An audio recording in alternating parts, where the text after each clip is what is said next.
یہ کہانی عائشہ اور عامر کی ہے۔ عائشہ اور عامر ایک ہی محلے میں رہا کرتے تھے اور ان کی آپس میں بہت اچھی دوستی تھی جو کہ آہستہ آہستہ محبت کے رشتے میں بدل گئی۔ عائشہ عامر سے بہت محبت کرتی تھی اور عامر بھی عائشہ سے محبت کا دعویٰ کرتا تھا۔ وقت گزرتا گیا اور ان کے تعلقات کی انٹینسٹی آہستہ آہستہ بڑھتی گئی، اور ایک وقت یہ آیا کہ عامر نے عائشہ سے کہا کہ ہم نے تو ویسے بھی شادی کرنی ہے، تو ہم کیوں نہ جسمانی تعلقات بھی آپس میں قائم کر لیں، کیونکہ شادی تو ہو ہی جائے گی، تو اس لیے گھبرانے والی کوئی بات نہیں ہے۔ عائشہ پہلے ریلکٹنٹ تھی، لیکن پھر وہ مان گئی کیونکہ وہ عامر سے بہت زیادہ محبت کرتی تھی اور اس کے اوپر مکمل بھروسہ کرتی تھی، تو اس لیے اس نے بھی عامر کی بات مان لی۔ جسمانی تعلقات قائم ہونے کے بعد عامر کا رویہ آہستہ آہستہ عائشہ سے بدلنا شروع ہو گیا۔ وہ عائشہ کی طرف بہت زیادہ ابیوزو ہو گیا، کبھی اسے گالیاں دیتا، کبھی اسے مارتا، لیکن عائشہ عامر کو چھوڑ نہیں پا رہی تھی کیونکہ وہ جانتی تھی کہ اس کی عزت اب عامر کے حوالے ہو چکی ہے اور اب وہ عامر سے منہ نہیں موڑ سکتی۔ بالآخر عامر کی کہیں اور منگنی ہو گئی اور اس نے شادی کر لی اور عائشہ کو بے سہارا چھوڑ دیا۔ عائشہ اب ہر وقت گھبرائی رہتی تھی، اسے سمجھ نہیں آ رہی تھی کہ وہ کیا کرے، اپنے گھر والوں کو بتائے بھی تو کیسے بتائے۔ ایک دن ہمت کر کے جب اس نے اپنے گھر بتایا تو گھر والوں نے اسے بہت مارا اور گھر سے نکال دیا اور اسے کہا کہ تم نے ہماری عزت مٹی میں ملا دی ہے اور تم اس قابل ہی نہیں ہو کہ اب تم یہاں پر رہ سکو۔ عائشہ سڑکوں پر بے یار و مددگار پھرتی رہی، اس کی کسی نے مدد نہیں کی۔ وہ کبھی کہیں جاتی، کبھی کہیں جاتی، نوکریاں ڈھونڈنے کی کوشش کی، وہ نہ ملیں، اور اسی طرح سے وہ کچھ ایسی خواتین کے ہاتھ چڑھ گئی جو کہ اچھے دھندے سے تعلق نہیں رکھتی تھیں، اور بالآخر اس کا انجام یہ ہوا کہ عائشہ ایک کوٹھے کی زینت بن گئی۔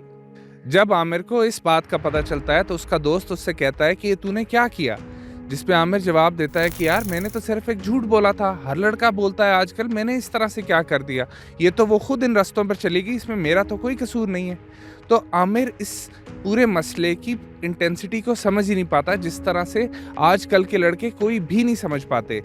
کہ لڑکی کے لیے شادی ایک بہت بڑی چیز ہے، لڑکوں کے لیے اتنی بڑی چیز نہیں ہوتی۔ لڑکی جب پیدا ہوتی ہے، تھوڑی سی بڑی ہوتی ہے، تب سے ہی اسے گڑیا دے دی جاتی ہے جو دلہن بنی ہوتی ہے، اسے تبھی سے بتایا جاتا ہے کہ ایک دن تمہاری شادی ہوگی، تم بہت ساری چیزیں خریدو گی، دلہن بنو گی، تو وہ ایک پورا سما اس کے دماغ میں بچپن سے ہی بنتا آ رہا ہوتا ہے اور اسے ایسے ہی لگتا ہے کہ اس کی زندگی کا ایک الٹیمیٹ گول شادی ہے، اور جب کوئی لڑکا اسے اسی شادی کا وعدہ دیتا ہے تو وہ اندھا دھند بھروسہ کر بیٹھتی ہے اس لڑکے کے اوپر، اور اس کے بعد وہ اپنی عزت، جان اور مال سب کچھ اس لڑکے کے اوپر قربان کر دیتی ہے، جبکہ لڑکے کو سمجھ ہی نہیں آ رہی ہوتی کہ یہ صرف ایک لارا یا ایک چھوٹا سا جھوٹ نہیں ہے، بلکہ اس لڑکی کی پوری زندگی ہے جو کہ اس کا یہ جھوٹ برباد کر رہا ہے۔ اب سوال یہ اٹھتا ہے کہ لڑکے آخرکار یہ جھوٹ بولتے کیوں ہیں؟ ایک ریزن تو اس کا یہ ہوتا ہے کہ انہیں پتا ہوتا ہے کہ شادی ایک لڑکی کے لیے کتنی بڑی چیز ہے اور اس کے لیے یہ الٹیمیٹ گول ہے، تو شادی کا جھوٹا لارا دے کر اس کا ٹرسٹ اور اس کی ایموشنل لائلٹی جیتنا بہت ہی آسان ہے۔ جرنل آف انٹرپرسنل وائلنس 2021 کی رپورٹ یہ بتاتی ہے کہ ہمارے جیسے معاشروں کے اندر جہاں پر شادی بہت زیادہ امپورٹنٹ چیز ہوتی ہے لڑکیوں کے لیے، وہاں پر ایموشنل مینیپولیشن بہت زیادہ ہوتی ہے کمپیریٹیولی ویسٹ سے۔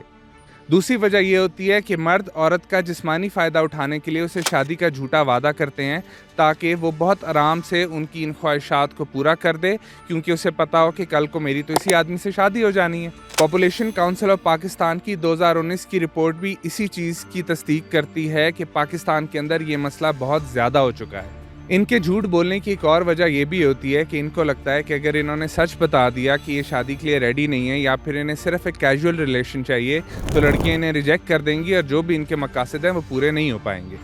پھر بہت سارے مرد کمٹمنٹ سے بھی بھاگتے ہیں، تو اس وجہ سے بھی وہ یہ جھوٹ بولتے ہیں تاکہ انہیں وہ سارے مزے حاصل ہو سکیں جو انہیں کمٹمنٹ سے حاصل ہوں گے، لیکن ساتھ ساتھ میں یہ کمٹمنٹ ایک جھوٹ ہوگا، تو جو بھی ٹینشنیں اور جو بھی لڑکی کو فیملی سے ملوانا اور وہ پورا جو پروسیجر ہے وہ اس سے بھی دور رہیں گے۔ پھر ہمارا معاشرہ بھی مرد کو ہمیشہ یہی بتاتا ہے کہ اس کی ڈیزائرز عورت کی ڈیزائر سے بہت زیادہ سپیریئر ہیں، تو وہ چاہے عورت کے ساتھ کچھ بھی کر لے، اس کو کسی طرح کے کوئی بھی کانسیکوینسز فیس نہیں کرنے پڑیں گے۔ گیلپ پاکستان کا 2021 کا سروے ہمیں بتاتا ہے کہ 84% مرد یہ سمجھتے ہیں کہ عورتیں ہی سوللی رسپانسبل ہیں مرد کے آنر کو بچانے کے لیے، یعنی کہ بیٹی ہی باپ اور بھائی کی عزت کو سنبھال کے رکھے گی، باپ اور بھائی خود چاہے جو مرضی کرتے رہیں اس سے ان کی عزت خراب نہیں ہوگی، لیکن اگر بیٹی یا بہن کچھ کرے گی تو اس سے ان کی عزت خراب ہو جائے گی۔ پھر مرد اس لیے بھی جھوٹ بولتے ہیں کیونکہ وہ اپنی آپشنز اوپن رکھنا چاہتے ہیں، تو وہ ایک لڑکی کو جھوٹا شادی کا لارا لگا کے اس سے سیکرٹلی ریلیشن شپ چلاتے رہتے ہیں، جبکہ باقی آپشنز بھی دیکھتے رہتے ہیں کہ کہاں انہیں اور اچھی آپشن ملے تو وہ وہاں پہ چلے جائیں۔ پھر ہماری سوسائٹی میں عورتوں کے اوپر ویسے بہت زیادہ پریشر ہوتا ہے کہ انہوں نے ایک سرٹن ایج تک شادی کرنی ہے، تو مرد انہیں شادی کا جھوٹا لارا لگا دیتے ہیں تاکہ وہ اس ایج پر پہنچ کر کوئی شوہر نہ ڈھونڈنا شروع کر دیں، بلکہ ان کے ساتھ ہی اسی جھوٹے ریلیشن شپ کے اندر پھنسی رہیں۔ پھر مرد عورت کے ساتھ پہلا جسمانی تعلق قائم کرنے کے لیے بھی یہ جھوٹا لارا شادی کا لگاتا ہے تاکہ عورت ان کے ساتھ اسی ریلیشن شپ کے اندر قید ہو جائے اور اسے یہ احساس ہو کہ اب تو وہ کسی اور مرد کے ساتھ شادی کرنے کے قابل نہیں رہی، تو اسی بندے کے ساتھ ہی رہنا پڑے گا چاہے وہ اس کے ساتھ جیسا مرضی سلوک کرے۔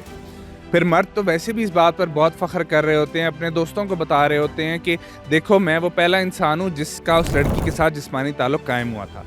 اور یہ اپنے لیے جب بیوی ڈھونڈ رہے ہوتے ہیں تب یہ ایسی ہی بیوی چاہتے ہیں کہ اسے کسی نے پہلے چھوا نہ ہو، دیکھا نہ ہو، اس سے بات نہ کی ہو، لیکن کسی اور لڑکی کی زندگی برباد کرنے سے پہلے ایک منٹ بھی نہیں سوچتے۔ اگر آپ یہ چاہتے ہیں کہ آپ کی بیوی کو کسی نے پہلے نہ چھوا ہو، نہ ہاتھ لگایا ہو، تو پھر آپ کو بھی چاہیے کہ آپ کسی اور لڑکی کو نہ چھوئیں، نہ ہی ہاتھ لگائیں۔ اگر آپ کسی کی زندگی برباد کرتے ہیں تو پھر آپ کے ساتھ بھی ایسے ہی ہونا چاہیے، آپ بھی اسی چیز کے قابل ہیں۔ 2019 کے ایک سروے کے مطابق 76% پاکستانی مردوں کے لیے عورت کی سیکشول ہسٹری میٹر کرتی ہے، بلکہ صرف 22% مردوں کے لیے اپنی سیکشول ہسٹری میٹر کرتی ہے۔ ایسا کیوں ہے کہ عورتوں کی ورجنٹی ہمارے لیے بہت میٹر کرتی ہے لیکن آدمیوں کی ورجنٹی بالکل میٹر نہیں کرتی؟ کچھ گاؤں میں تو ایسا بھی رواج ہے کہ شادی سے اگلے دن لڑکی کا باپ جو چادر ہوتی ہے اس کو لپیٹ کر پورے گاؤں میں پھرتا ہے اور یہ دکھاتا ہے کہ دیکھو اس چادر پر خون لگا ہوا ہے اور میری بچی جو ہے وہ بالکل پاک صاف تھی۔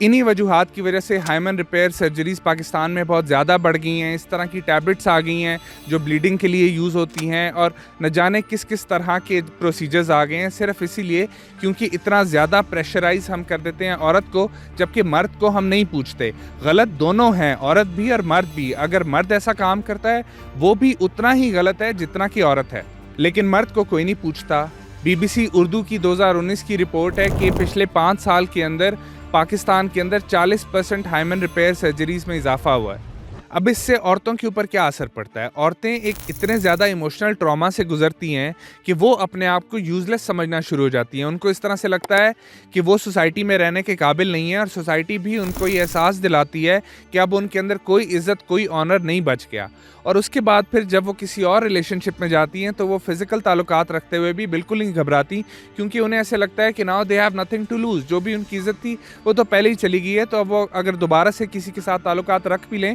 تو اس کے اندر کوئی مسئلہ مسائل نہیں ہے۔ اور ساتھ میں معافی دینے کا تو سوال ہی نہیں اٹھتا۔ خدا انسان کو معاف کر دیتا ہے، خدا بھی یہ کہتا ہے کہ اگر آپ سے بدکاری ہو جائے تو آپ سچے دل سے توبہ کرو تو اللہ پاک آپ کو معاف کر دیتے ہیں، لیکن ہمارا معاشرہ قطعاً معاف نہیں کرتا۔ جبکہ دوسری طرف مرد ہے، مرد تو ساری زندگی ہی ورجن رہ سکتا ہے اور اس طرح سے رہ سکتا ہے کہ جیسے اس نے تو کبھی کچھ کیا ہی نہ ہو، لیکن عورت جو ہے اس پورے سائیکل کے اندر چلتی رہتی ہے، اور اگر اس کے بعد بھی جا کر وہ کسی اور ریلیشن شپس میں یا کہیں پر بھی فزیکلی ایکسپلائٹ ہوتی ہے تو وہ جو پہلا مرد جس نے اسے شادی کا لارا لگا کر اس کی عزت خراب کی تھی وہی ہر ایک چیز کا ذمہ دار ہوگا۔ آخرت کے دن اس کو ان تمام زنا کا جواب دینا پڑے گا جو وہ لڑکی اس کے بعد والے آدمیوں کے ساتھ کرتی رہی، کیونکہ اس نے اس کا جھاکا کھولا تھا۔ اب اس کے لیے کرنا کیا چاہیے؟ ایک تو یہ کہ آدمیوں کو بہت آنیسٹ ہونا چاہیے۔ آپ کو چاہیے کہ آپ مرد بنیں اور سچی بات بولیں کہ دیکھو میں تم سے شادی نہیں کر پاؤں گا، پھر بھی اگر جو بھی ہماری دوستی ہے یا تعلق ہے وہ تم رکھنا چاہتی ہو تو ہم رکھ سکتے ہیں۔ پہلے تو یہ ایسا ہونا ہی نہیں چاہیے، نہ ہی رکھنا چاہیے، لیکن پھر بھی اگر آپ کو اس طرح کے تعلقات رکھ رہے ہیں تو سچ بتائیں تاکہ لڑکی اپنے دماغ میں کوئی خواب نہ بنائے اور وہ اسی سچائی کے ساتھ ہی اس چیز کو آگے لے کر چلے۔ اس کے بعد پھر عورتوں کو چاہیے کہ وہ اپنے آپ کو پروٹیکٹ کریں، وہ ریڈ فلیگز دیکھیں۔ ایک تو یہ کہ چاہے کچھ بھی ہو جائے، چاہے لڑکا آپ سے جتنے مرضی وعدے کر دے، چاہے قرآن پہ ہاتھ رکھ دے کہ میں تم سے شادی کروں گا، تو جب تک شادی نہ ہو جائے کسی بھی طرح کے جسمانی تعلقات قائم نہ کریں۔ اور اس کے بعد پھر یہ کہ لڑکے کے اندر ریڈ فلیگز دیکھیں کہ اگر وہ آپ کو شادی کا وعدہ کر رہا ہے لیکن اس کے بعد بھی اپنے ماں باپ سے نہیں ملوا رہا، یا پھر جھوٹے بہانے بنا رہا ہے اور چیزوں کو ڈیلے کر رہا ہے کہ میں تب ملوا دوں گا، یا اب ایسے حالات نہیں صحیح، یا ابھی گھر کا ماحول نہیں ٹھیک، تو یہ کلیئر ریڈ فلیگز ہیں، ایسے لڑکوں سے بچیں۔ اس کے بعد پھر ہماری گورنمنٹ کو بھی چاہیے کہ اس طرح کا لا بنائیں کہ اگر کوئی لڑکا ایک لڑکی کو شادی کا جھوٹا لارا لگاتا ہے اور اس کے ساتھ کسی بھی طرح کے فزیکل تعلقات رکھتا ہے اس کے بعد، تو اسے کڑی سے کڑی سزا دی جائے. جیسے انڈیا نے ابھی BNS 69 کے تحت ایک لا بنایا ہے کہ اگر کوئی لڑکا جھوٹا شادی کا لارا لگاتا ہے اور اس کے بعد جسمانی تعلقات رکھتا ہے تو اسے 10 سال تک کی سزا ہو سکتی ہے. تو یہ جو مسئلہ ہے یہ بہت بڑا مسئلہ ہے. اس مسئلے کی وجہ سے عورتوں کی زندگیاں برباد ہو رہی ہیں اور وہ پتہ نہیں ان کو سوسائٹی ہماری قبول نہیں کرتی، وہ کن کن رستوں پر چلی جاتی ہیں، وہ اپنے آپ کو ورتھ لیس سمجھنا شروع ہو جاتی ہیں اور اس کے بعد وہ اور مختلف لوگوں کے ساتھ تعلقات رکھنے میں بھی نہیں گھبراتی. اور بہت ساری لڑکیوں کا انجام یہ ہوتا ہے کہ وہ آخرکار کوٹھوں کے اوپر پہنچ جاتی ہیں. تو خدارا اس چیز کو سیریس سمجھیں اور مردوں کو اس چیز کو بالکل مذاق نہیں سمجھنا چاہیے، نہ ہی اس چیز کا مسخرہ اڑانا چاہیے کہ جی دیکھو میں نے اس لڑکی کو کیسا لارا لگایا ہوا ہے یا دیکھو میں کتنا پلے بوائے ہوں. یہ چھوٹی چیز نہیں ہے، اس سے اس کی زندگی برباد ہوتی ہے. تو ایک نہ ایک دن یہ چیز آپ کے سامنے بھی ضرور آئے گی، چاہے وہ آپ کی بیٹی کی صورت میں آئے، آپ کی بہن کی صورت میں آئے، یا پھر آپ کی اس ورجن بیوی کی صورت میں آئے جس کو آپ لے کر آئے ہیں لیکن شادی کے بعد اس نے ایکسٹرا میرٹل افیئرز رکھ لیے ہیں کیونکہ آپ نے اپنی شادی سے پہلے کسی لڑکی کی زندگی برباد کی تھی. تو اس لیے برائے مہربانی اس چیز کے بارے میں سوچیں اور اپنی اور اس لڑکی کی زندگی کو بچائیں.